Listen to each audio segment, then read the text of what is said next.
welcome to episode 92 of Board Game Blitz, a proud member of the Dice Tower Network and a podcast about all things board games that you can listen to in less time than it takes to explain the specific types of games that you like to someone who didn't know hobby games existed until 10 seconds ago. Board Game Blitz is sponsored by Gray Fox Games. Amy's still on maternity leave, so I have another special guest co-host joining me today. First, we discuss a couple games we've played recently, like Tussie Mussie and Ghost Stories. Then, we're discussing the idea of Omnigamers versus gamers who claim to only like one type of game. And now, here are your hosts, Crystal and Paula. All right, so Ambi is still on maternity leave, which means we have a very special guest with us today. And by us, I mean me. It's just me and my special guest, and I'm so excited I can't even speak well. Please welcome to the show, Paula Deming. Paula!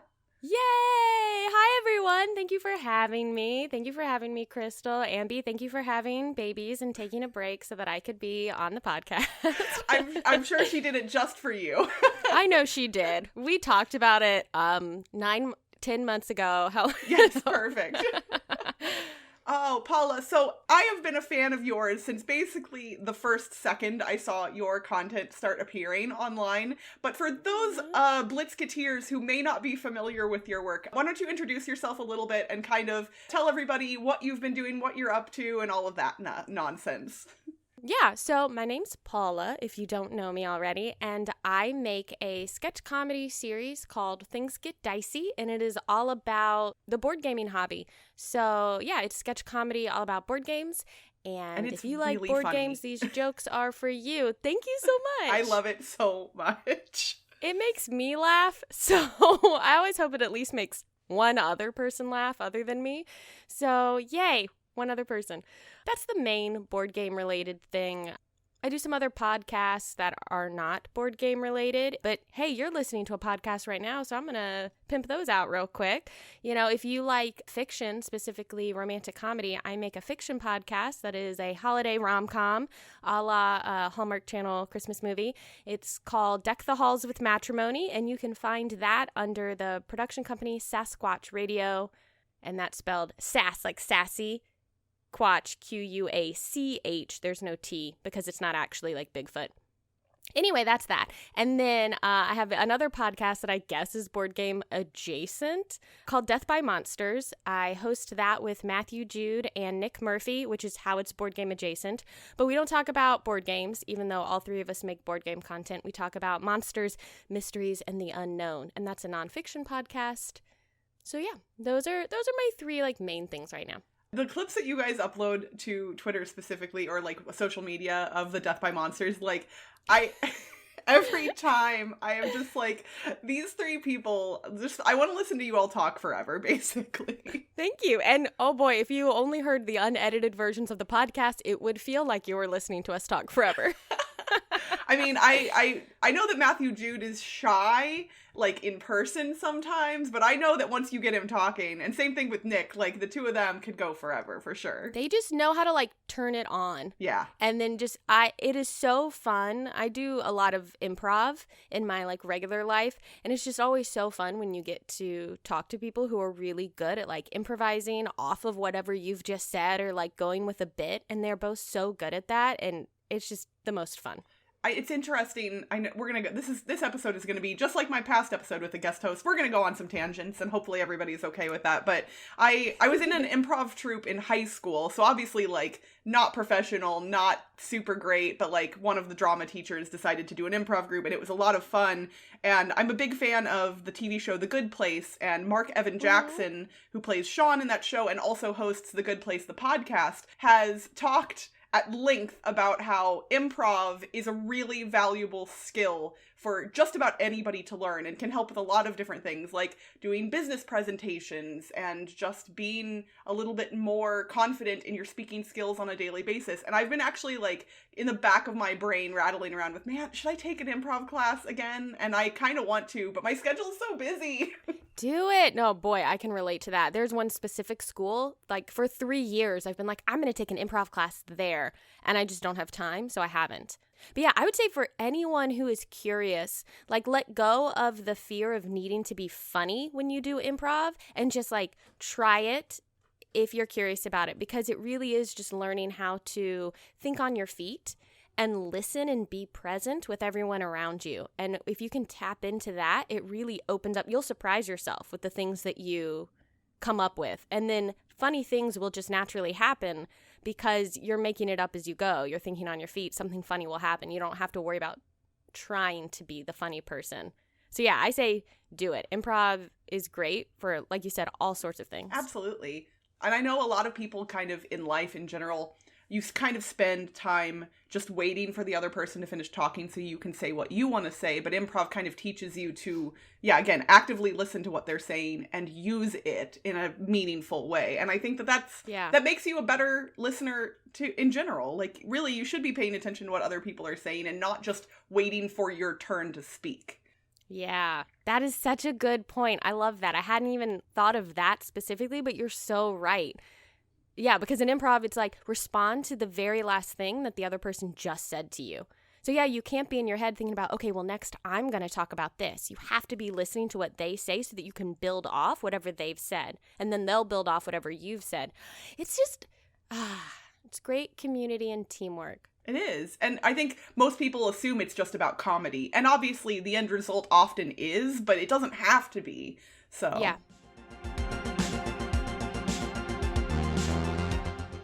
Let's get into some board games that we've been playing recently. I believe I've spoken about this at least a little bit in the past. Back in 2018, Jen Kant and Button Shy teamed up to do a board game design contest. And one of the winners of that contest was an 18-card game called Tussie Mussie. It was developed by Elizabeth Hargrave, who we've mentioned at length on the podcast because she has now rocketed to board game fame with Wingspan. And my friend Kathy printed out the print and play after the contest. So I'd actually played it before, but now it has been released in proper from Button Shy Games. And I've gotten to play the full production copy and also the solo mode. Tussie Mussie Flower Shop, which is the solo mode, was designed by Mike Mullins. I want to give him credit for that. So, Tussie Mussie is an 18-card wallet game similar to the other Button Shy games where it's kind of an I split, you choose mechanism, but instead of actually splitting things into different groups, you are always presenting one of the other players with two cards, one of which is face up and one of which is face down. The other player will then choose which one of the cards they want to add to their display. Cards that are face up are considered to be in their bouquet. Cards that are face down are considered to be, I don't remember what the word for it is, but basically it's like an artifact of some kind. It's like an item. It's like a keepsake. Keepsake, there you go. Yep. So face down is a keepsake, face up is a bouquet. So they choose either the one that they can see and know what it is or the one that's face down. So there's a lot of metagaming in, do you put the one that you think they really want face up or face down? What about if there's one you really want? And you go back and forth until everyone has 4 cards at the end of the round. Then you score cards. All of the cards have different scoring conditions on them. Some of them are based on the colors of the other cards or the placement face up or face down of the other cards or how many of a specific icon are on some of the cards. And then you play 3 full rounds of the game, and whoever has the most points at the end wins. It's honestly, at its core, very, very simple, but very elegant. I'm a broken record at this point because it's the thing I say all the time, but the games that tend to impress me the most are the ones that are quick and easy to learn, but have interesting strategic decisions within them. And this fits that to a T.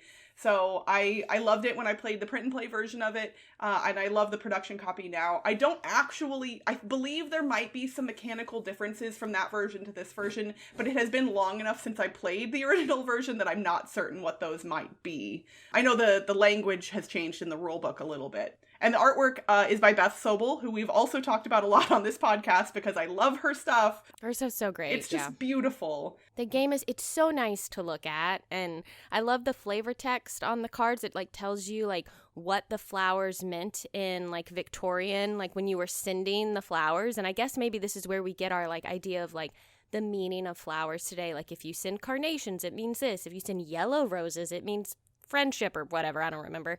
And I love that detail is on the cards with the flowers too. Absolutely. And that's what the game is based on, basically, is this Victorian tradition of flower giving, and that flowers meant different things. Whenever I hear Yellow Rose, all I can think of is a Dolly Parton song from the 80s called Yellow Roses. Nice. I like that reference. I'm not a big country music fan, but I listened to a lot of Dolly in the 80s. So then for those of you who do enjoy solo gaming, the solo expansion that Mike Mullins designed basically has you playing against an AI. There are a small deck of 6 turn cards, and those cards will tell you how the cards that are getting selected from get laid out, whether they are face up or face down. And then they give you constraints as to how the cards can get added to both your tableau and the AI's tableau. So for instance, the turn card might say, place both cards face up and then add 1 to your tableau face down and add 1 to the AI's tableau face up. So you still get to choose something, but the AI is always going to end up with something as well. And sometimes the AI will have to take a face down card, so you won't get to see what they're getting. And the AI also keeps cards between rounds. So in round 1, they have 4 cards. In round 2, they will end up with 5. And in round 3, they will have 6 cards in front of them. So you really have to work hard to outscore the AI. When I played this on Thursday, I beat the AI by 1 point, and I was just, oof, it was tough. So nice. I liked the solo mode. It was fun. I think this one, especially if you're, throw it in your purse, throw it in your pocket. If you're at an airport waiting for a flight or something else, like, it's small enough that you could really break this out just about anywhere. So I'm really excited that it has a solo mode, but honestly, the whole thing is just great. That's awesome. I've played, so I was really excited. We came back from Shucks, and my Kickstarter copy of Tussie Mussie had arrived, and I was super pumped. And we played the regular version. How do you refer to the multiplayer version? That's what I'm going to call it. We played the multiplayer version, but I haven't tried the solo version yet, but it sounds really interesting listening to you talk about it. So maybe later today I'll be trying the solo mode. Yeah, I really liked it a lot. So that was Tussie Mussie, designed by Elizabeth Hargrave and published by Button Shy Games. Okay, well, I like I just said, I also played some Tussie Mussie recently, but even more recently, just last night, we played Ghost Stories, which is a game that we have had in our collection for so long and haven't played in years.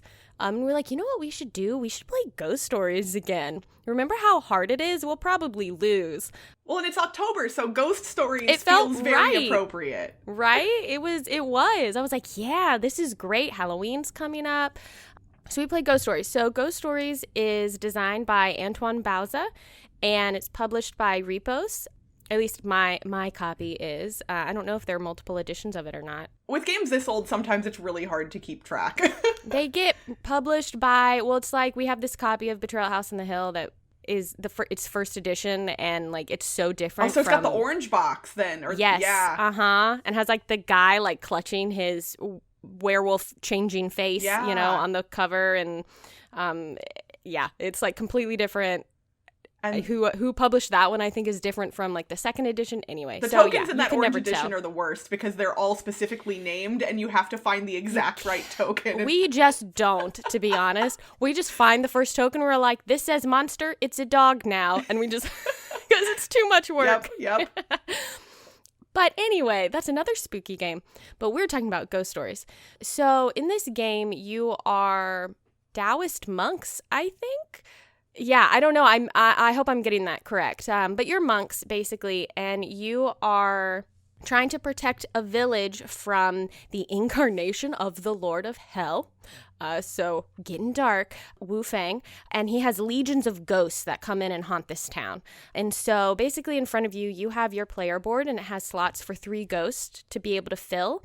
And each player has their 3 slots. And even if you're playing with less than the maximum of 4 players, you still kind of play with the non-player people.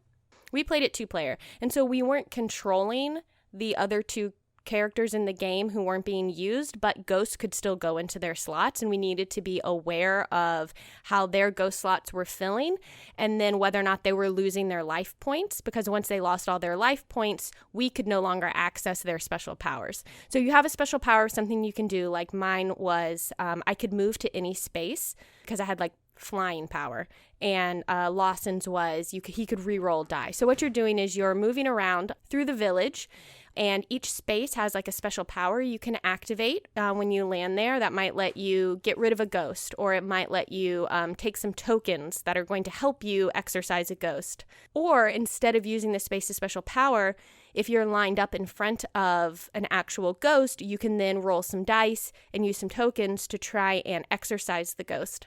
It's kind of pandemic-y in that way, where you're like managing the ghosts that are coming out and figuring out which one do I need to get rid of, which one can stay right now. If I let this one stay, it's going to move up and haunt this tile, and that means we can no longer access the special power on that tile. And you're basically going around trying to get rid of all of these ghosts and move through the ghost deck until you get the incarnation of Wu Feng that is seeded into your deck. And he's like the big bad at the end that you have to try to defeat. And it is a notoriously difficult game. We definitely lost last night. But it was pretty fun, and it's interesting because it's a game, like I said, that we've had in our collection for a long time. And I feel like we added it to our collection right around the time that we were getting kind of more serious about the hobby in a way. Like we had already had, at that point, we probably had just enough games to fill like one section of shelf. And we were like, hey, should we get this game? I heard it's like really challenging, really difficult. Like, let's try it. And I feel like that marked the moment when we were really ready to get into heavier games. And so we got that, and we played it a few times right when we first got it, and we were like, this is so hard. We still have this story of like the one time we won it by like 1 point on the last turn, like we barely lost. And I'm like, I still think maybe we played it wrong and that's why we won. I think that everybody has a story like that about this game specifically. Accidentally cheating and didn't realize it. And then we just like didn't pull it out again for a really long time. And last night we were just like, hey, let's try it. And I still really liked it. Like, sometimes games from early in your collection don't always hold up later. But I really feel like this one did. The mechanisms of it I still found really interesting. So yeah, that's what I've been playing. That's awesome. Yeah, I actually haven't played Ghost Stories in a few years either. I think I've only played it once, actually. So a friend of mine who is also in the hobby, I bought it for him for a birthday present a number of years ago. And it was funny because he and his wife and their friends played it at least a couple of times without me. And then I came over and played it with them. And we were literally one turn away from beating Wu Feng. Yep. And they were so excited because it looked like it was going to happen and then it didn't. And I was like, oh man, my first play, I could have won Ghost Stories. And then literally like the next time they played it, which was without me again, they did beat Wu Feng. And I was like, no, I missed out. Yeah. So it's just like that dread, the sense of dread, those ghosts coming, like it's not like Pandemic where you're like, oh, look at the cute little cubes that are all over the map. It's like, oh no, this is not Casper the Friendly Ghost. This is a very scary ghost. This one is scary. And oh, look, there's a symbol at the bottom of the card that means another ghost is immediately going to come out. And oh, look, there's a symbol at the bottom of that card that means another ghost is. We had that last night. We had like 5 ghosts came out at once.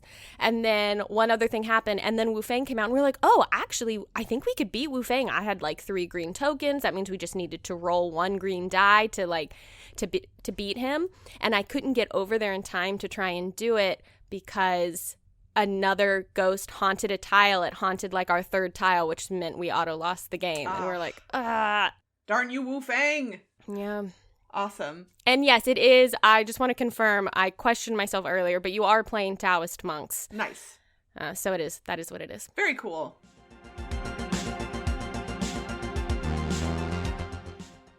All right, so that's what we've been playing recently. I asked Paula what she wanted to discuss for our thematic discussion today, and she came up with something really awesome. So, oh boy, no pressure. I know. I honestly, I think this is an interesting discussion to have. So, we've mentioned, I think, many times in the past, like, Ambi kind of gets categorized as like an 18xx gamer. Obviously, Ambi plays lots of different games, but like that's kind of how people would maybe define her if they had to put her in a box. And for me, I think I've often defined myself as like a thematic gamer, generally, like not a Euro gamer.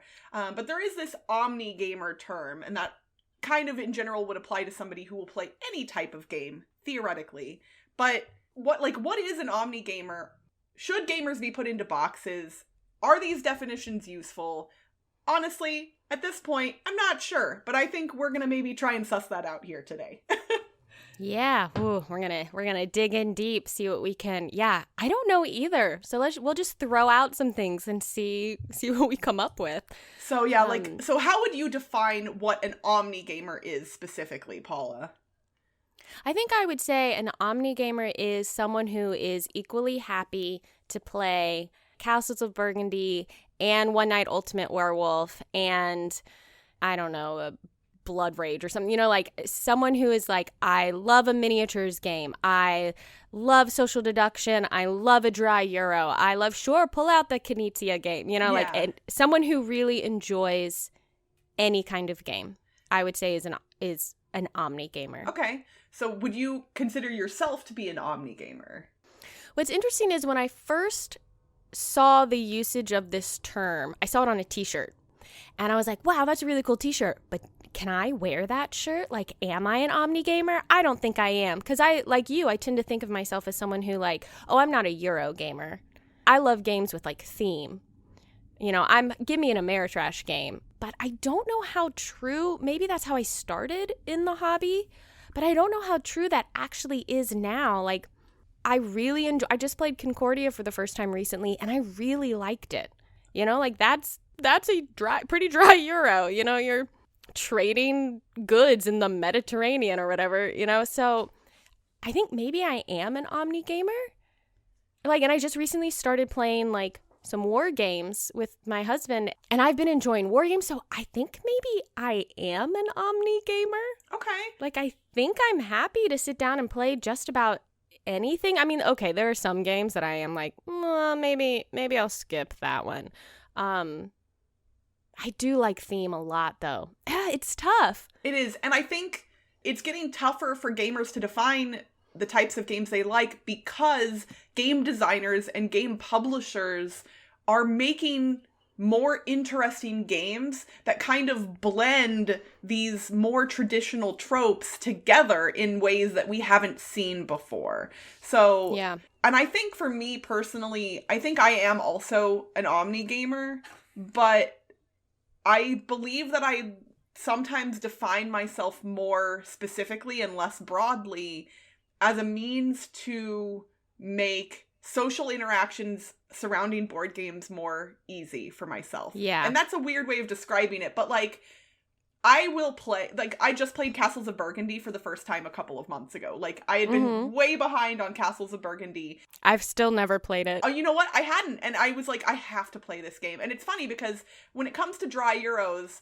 Concordia is actually a really good example. The person who taught me Concordia was pretty much the worst person to have taught me that game for a lot of specific reasons. And so I hated my experience with Concordia, but I don't actually know that it was because of the game. So at some point, I am going to give that a try again. Try it again. But when it comes to dry Euros, I have also played some and been ugh, I can't. It's just too monotonous. But a lot of the best ones, the ones that people really gravitate toward, are often very enjoyable, and I like them too. But if I'm, let's say, at a con and some people are breaking out a heavy Euro game, and maybe I'm not in the mood, or maybe I really just don't want to sit there for 2 hours, rather than just saying no, I don't want to play that with you. Because that, I think, sometimes feels yeah. Most people, especially people that I know and I'm already friends with, would be that's totally fine. But I think for me as a person, I don't want to just tell people no. So I'll be oh, well, Euro games aren't really my thing. And so that way it comes off less it's less potentially personal. Yeah. No one's going to be oh, you just didn't want to play with us. Because that's not what you meant. Right. Because you don't mean it in a personal way. You just don't want to play that game. And when you say it's oh, it's just because of my personal taste, I'm not really into Euro games. It takes off that potential misinterpretation of, you just not wanting to play with them or something, right. I think. And I think for me personally, I have that fear of like, I'm okay if I play a game that I don't like, but I'm a person who tends to display my emotions on my face. And it, like, let's say this is a game that somebody really loves. Like, this is their favorite game, or it's a game that they really like, or heaven forbid, if the designer is playing, you know, their own game. Right? I have that moment of panic where I'm like, I don't want to offend somebody because they love this game or the designers in the game. It's funny, when we had BlitzCon back in early 2018, January of 2018, I sat down and played Castell for the first time with Aaron Vanderbeek, who designed it. And oh, nice. I was terrified because I knew that it was Euro-esque. And I was playing with the designer, and I was like, oh my gosh, what if I don't like this game? What's going to happen? And I should probably do that more often, I guess, because it was the most delightful experience, and Castell is now one of my favorite games of all time. Yeah. Though that's a great example, I think, because I just recently played Castell for the first time when I was at Shucks, actually. And I think that's a Euro game that actually does a really nice job of marrying its theme with its mechanics, which does like blur that line of, well, do I? And maybe that is what's made me start to go, maybe I do like Euro games. Is like you were saying, so many of them now are really utilizing the theme to drive their worker placement or, you know, resource management mechanisms. Yeah. The strong theme, to me, brings Euro games to a higher level. And that's not to say that trading in the Mediterranean or farming isn't okay as a theme, but we've just seen it so many times that there's no draw for me there based on the theme. So then it has to be amazing mechanics, because that's all I care about at that point in a game like that. Whereas with Castell, I kind of genuinely get invested in my team of Castellers, and I'm like, all right, guys, we're going to build a really awesome tower right now. Like, and I'm kind of like thinking about them as if almost they were like a team of people that I was helping, and yet all of the mechanics are still Euro-based. I'm the same way with games like Pursuit of Happiness. Like, that's a worker placement game, but it doesn't feel like it when you're playing it at all. Yeah, it's interesting. And I also think you mentioned, like, if you're at a con and someone busts out some heavy Euro, feeling less inclined to play it. And for me, I also think my taste in games depends a little bit on the context. Like, I realized recently, going to more conventions, that while at home, maybe I'm into like pulling out a game that's going to take 3 hours to play, at a con, that's less of what I want, because I want to like socialize with as many people as possible. And especially like if people are coming by the table and saying hi and you're seeing friends, it can be hard to really focus in on the game. And so I found myself playing a lot more like light games or party type games, types of games that I would play less normally on a game night, that suddenly at a convention, I'm like, oh, this is perfect for this, because it's allowing me to have a social interaction with the people I'm here with who I normally never see. And it's allowing me to also be sometimes kind of distracted by other things going on around me, because this is not like a focused in context. I mean, that's why I bring out Strike at every convention I go to, basically. Oh, it's so fun. So I got to teach Strike to Paula earlier this summer, and it was, like, everybody was so excited, and that's, like, my favorite thing about teaching people Strike is, like, all right, if you can get into the silliness of it. It's so great. I want it. I like started being like, okay, how can I find a copy of this? eBay is your best bet, honestly. That's where I've gotten both of my copies, is from eBay. And I guess you can technically order it from overseas. Like, it's still in print over in Europe. It's just not here in the States. So it's not impossible to get a copy of Strike. And you can pick up Impact, which is the newer version, but like the arena's not the same shape or size. So even though you can play Strike with Impact, it's not the same. Yeah, and that's a great example, too, of a perfect, like, con game, you know, where we're, like, laughing, we're interacting with each other, we're chucking dice, we don't have to think too hard about our strategy. You know, if someone walks by and says something, you can totally talk to them. Like, it's exciting, high energy.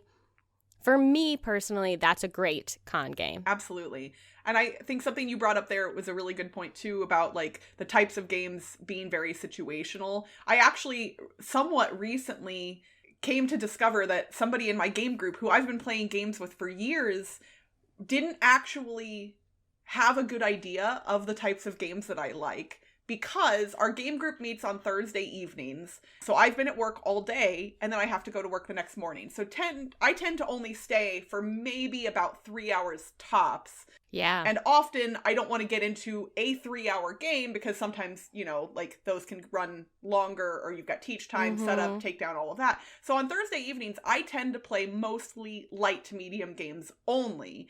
And this person thought that that's all I liked because that's all they ever see me playing. And I was like, no, you come over to my house on a Saturday and we'll dig into something really long, because that's honestly the top of my top 100 games list. Like the first 3 or 4 are games that take literal hours to play, and I don't get them to the table very often because my game group is a weeknight group. But yeah, I didn't even realize that I was kind of almost purporting myself to be a person who only likes light games, when in fact I really love long, heavy games. I just have to be in the right place and time to play them. Yeah, you have to be in the right brain space and have the right mental energy to be able to enjoy those games. Yeah, and after I've been at work all day staring at a computer, like, I don't want to dig into a crunchy Euro usually. Yeah, no, me either. Well, I was going to say, I'm really curious, something that you mentioned as you were kind of introducing our topic is whether or not these labels are helpful or hurtful, or maybe not hurtful, but you know, right. like, are they a good thing? Are self-labels or us putting labels on other people on the kinds of games they like, is it good or not? Or is it neutral? I'd love to kind of explore that. That's interesting, because I think when we discussed, like, self-labeling can be helpful to help navigate specific social situations in board games, but I would say labeling other people is generally not helpful, especially if you are labeling them without them having labeled themselves the same thing first. So like earlier when I was like, some people might think of Ambi as an 18xx gamer. She's not. Like, she loves 18xx games, but that's definitely not all she plays. And by me even saying that, you know, am I contributing to a mindset that would make it difficult for other people to approach her at a con and play a game that wasn't an 18xx game with her? And I think the answer is yes. I'm potentially hindering her and other people's abilities to play games together by categorizing her that way. Yeah, I was just thinking that, like, you make someone potentially unapproachable by thinking, oh, well, they won't like this game. But even if they think they won't like it, even if they've self-labeled as an 18xx gamer and think of themselves that way, maybe they would like that game. They just haven't opened themselves up to it or haven't had the opportunity to try it because they've been labeled in a certain way, and no one has, like, gone to be like, hey, why don't you play this other kind of game with me and see what you think? Or I think also sometimes these labels come with stereotypes. That's definitely true. I wonder if it's more harmful in the sense of it's less about me being labeled this way and then not branching out, and more like other people are labeled this way, and because of that I feel excluded from being able to try that kind of game. And I'm thinking specifically of like 18xx games, because I do think there's like a stereotype about wargamers, and if I want to try a war game, is that something, because of that label, do I feel welcome trying, or am I allowing myself to be intimidated by the fact, well, I've never played an 18xx game and people who play them are really serious about it, and you know, they're really into these like heavy serious games, and I tend to like, you know, lighter things, and will I be able to hang? So maybe I won't try it. And now I'm self-blocking myself. That's a lot of the word self. But I'm keeping myself out because I've allowed myself to be intimidated by a label on another group. That's really true. And I will say that, like, and I apologize to Ambi, I'm talking about her a lot, but I think it's an interesting piece of context. So Ambi and her husband Toby taught me my first 18xx game. And I will say, without a doubt, if you ever want to learn an 18xx game and you happen to be in the same place as Toby, he is the best teacher of any game I have ever encountered in board games. He is, I can't even completely describe why. He is clear and also patient, and also tailors the teaching to you in a way that, like, feels super natural, and I was able to, when I played with them, 18xx games are not my thing. I have discovered after playing one, it is not a thing that I am going to enjoy on a regular basis, but I'm really glad I played one because I wanted to be able to understand the context of the thing that Ambi loves, so when she talks about them, I'm not sitting here going, I don't know what she's saying. But yeah, Toby is a wonderful teacher, and I think that's important, whether it's 18xx games, or war games, or miniatures games, or anything that comes with some kind of a barrier to entry or a stigma or a stereotype. Finding someone who is kind of willing to be your guide, so to speak, can be really beneficial. Because yeah, going up to a group of strangers at a convention, you don't know if your experience is going to be good or bad. And that's based on both the game itself that you're not familiar with and the group of people that you're not familiar with. So there's a lot of variables there, and I think that's a good example of why I didn't like Concordia. The more years that have passed between my play of Concordia and now, I think it was 2015 when I was taught Concordia. It's been 4 years, and as time has passed, I've realized more and more that the person who taught it, I believe, is the reason that I hated it. Yeah. And I feel bad because now my experience of that game, now I've been speaking negatively about Concordia for all of that time. And there is a chance that I might not like it in the end, but honestly, I would be shocked if I actually hated the game. Yeah, sometimes it really is so like group dependent, or like who are you playing with? And we have specific games that will say, you know what, this is a really great game, but you have to have a specific kind of group to play it and have a good time with it. I think actually social deduction games, I think that is so true of. Very much so. You know, I recently was playing a social deduction game, and I played it twice, back to back with 2 different groups. And I enjoyed my experience with the second group more because in the first group, I felt like there were some personalities that it just felt like people. Social deduction is so tricky because you can really take things personally, or you can come off as taking it personally because you're being accused of something and then voted out of the game, you know, like right. Potentially. And when it starts to feel personal, it feels really like not fun. But if you can play with a group of people who are like, oh, it doesn't matter, like whatever, and they let it roll off their back, then that's better. So like gauging your group makes such a big difference for your enjoyment of a game, I think. Absolutely. When it comes to social deduction specifically, I know a lot of people who are like, oh, I don't like social deduction games. I won't play them at all. And I think that they might be missing out because publishers have been coming out with games that are social deduction games, but feel different and have less of the stress and pressure of some of the older social deduction games. Like, to me, pure Werewolf is really intimidating to a lot of people, myself included. And I like social deduction games, but with the kind of open structure of Werewolf and the feeling that you really need to be actively speaking and lying, that's tough to do. Whereas a newer game like Detective Club, I think it came out last year, Detective Club, you don't have to... The lies are easier to disguise because you have cards in front of you already and you just kind of have to make them fit the narrative. And that's easier for most people to do, I would assume. Mm-hmm. Yeah. That's a great point. Ooh, that sounds fun. I haven't played that one. Oh, I just played it for the first time a few weeks ago. I really like Detective Club. Yeah, so like one person writes down a word on all of the player boards except for one, leaves that one blank, passes them out to everybody. So everybody knows what the word is except for one person. But then instead of having to say things out loud about the word, you're actually playing cards from your hand. So the person who doesn't know what the word is has to play both of their cards without knowing. Then, after everyone has played their cards, the word is revealed publicly. And everyone has to explain why they chose the cards they chose. So you know the answer. Oh, interesting. So then you can start to BS when you have to go into your explanation. Yep. Oh, that sounds great. It is. It's really interesting. All right. Well, I would say we're both Omnigamers, and people can define themselves however they want. And yeah. And you know what? Even if you define yourself a certain way, maybe be open to trying something else, because maybe you think you're an Ameritrash gamer, but actually you also like Euros, and then your name would be Paula Deming.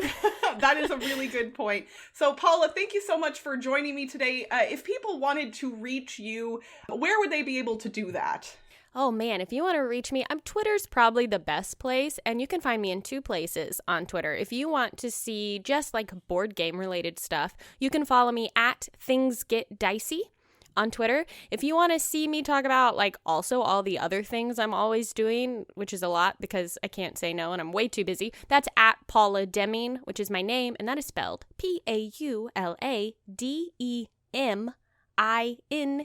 It's just one M in Deming.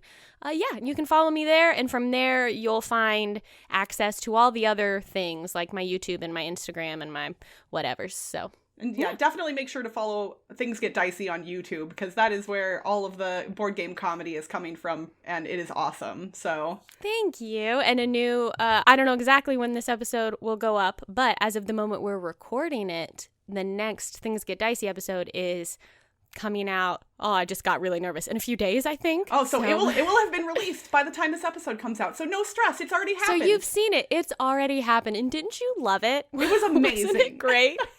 We do a lot of this, like, talking from the future and the past kind of stuff. But yeah, this episode will air on November 7th. So you will... Ah, yes. So yes, new episode came out just a couple of weeks ago. So head to Things Get Dicey's YouTube channel, check it out, and then head over to Twitter and tell Paula how amazing it was. Because I know that if she's like me or anybody else, hearing that positive feedback means a lot. So it does mean a lot. Thank you so much. No problem. And that's it for this week's Board Game Blitz. Visit our website, boardgameblitz.com, for video and blog content, as well as to get links to all our social media pages. This episode was sponsored by Gray Fox Games. Kicking yourself for forgetting to back the Kickstarter campaign for After the Empire? I've got good news for you. You can still pre-order the game at grayfoxgames.com. Gray Fox Games, quality games cleverly crafted. If you're enjoying the show, you can rate and review us on your podcast provider or consider becoming a patron. For as little as $1 a month, you can unlock access to unedited episodes and our private Slack channel, which lets you chat with us and other Blitzketeers directly. Head to patreon.com/boardgameblitz to become a patron today. Our theme song was composed by Andrew Morrow. Technical support provided by Toby Mao. Board Game Blitz is part of the Dice Tower Network. Until next time, I don't care if your game's new. This game's great and that game too. I will play them all with you. It's all games that I love. Bye, everyone!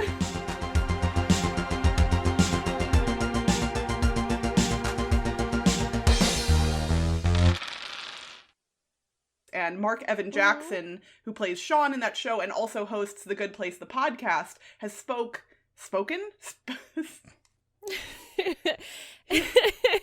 Mark Evan Jackson has talked some war games with my husband, and my cat is going crazy behind me. I don't know if the microphone's picking it up, but he was literally just like in the background. You know, that's not what you mean when you're like, I'm not into that game. It's not the... Oh my gosh. Cats, are you serious? I'm going to kick you out of this room if you're going to keep being like that. It's fine. Holy moly. Absolutely. And when it comes to social deduction, blah, blah, blah, blah. For as little as $1 a month, you can unlock this is Ambi's part normally. I'm bad at the outro. I'm starting over at that paragraph. It's alliteration time, everyone. Last episode, we asked you to retheme a game about naval war for animals with blue rear ends who keep opening and closing their eyes. What game was that, Paula? That was Blinking Baboon Battleship. This is one of the more amusing ones I've done recently. I really like that one a lot. All right, so this episode, your alliteration puzzle, again, remember, it's going to be 3 words, all starting with the same letter. We are asking you to retheme a game about painting beautiful landscapes for baby cats who act a little wacky. Good luck, everyone.